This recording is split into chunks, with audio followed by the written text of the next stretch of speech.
daawwattoota chaanaalii YouTube kiyyaa akkam nagaanaaf jirtanii turban akkam isiniif darbaa jira. Egaa kabajamtoota yookaan immoo daawwattoota keenya har'a wanta haaraan isiniif dhufe wanti haaraa kun akka viidiyoodhaan laaltan jedheetanii viidiyoodhaan kan riikardii gochaa jiru jechuudha.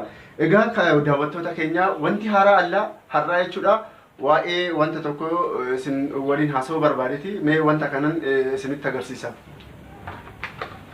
Egaa kabajamtoota daawwattoota keenya isa kana agartanii inni kun jechuudha Nisa Hair Removal Cream jedhama.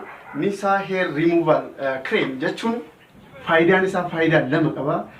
Tokkoffaa duraan nu hunduu jechuudha dabbasaa yookaan immoo dabbasaa bobaa jalaa xaraguudhaaf jechuudha murtuu yookaan immoo milaacii itti fayyadamu. Dabbasaa bobaa jalaa fi dabbasaa kara biraa jiru hin beektan maqaa dha'u. Isa kana jechuudha milaacidhaan amma haarnee ta'u dhibee adda addaa amma qaamni keenya dhiita'u jechuudha. Wanta biraatu isin dhufe wanti biraa kun hair removal cream jedhama.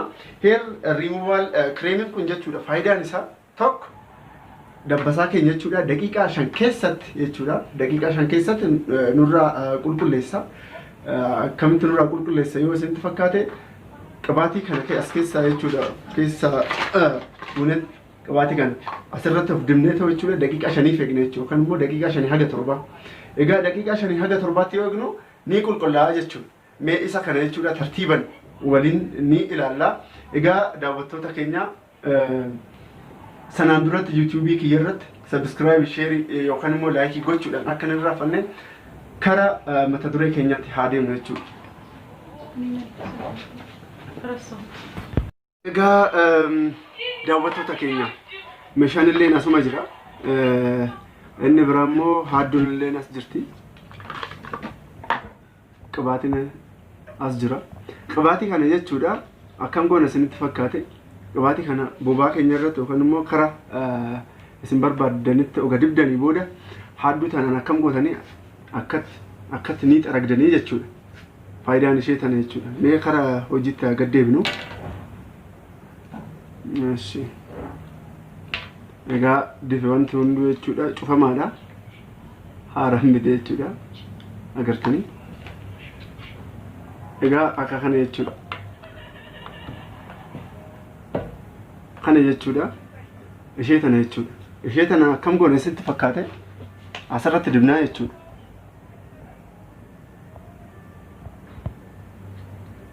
Fakkeenyaaf malee dabbasaa qabaadheetii miti fakkeenyaaf ani isinitti agarsiisaa jira. Egaa isa kana jechuudha. Daqiiqaa 5 yookaan immoo daqiiqaa 10 hin booda jechuudha.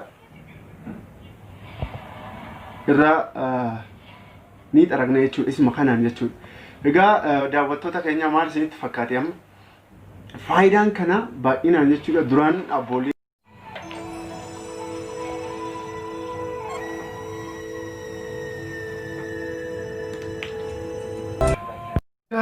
daawwattoota keenya akkuma ilaaltanii yaa'u qaama kiyya irratti qabaatii ammaa kana dibee jechuun na qulqulleessee jira.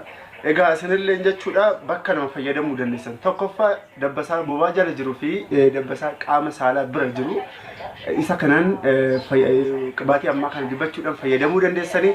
Egaa sagantaan har'aa asumarratti xumureera. Torbanitti amma wal agarrutti nagaannaa jedha.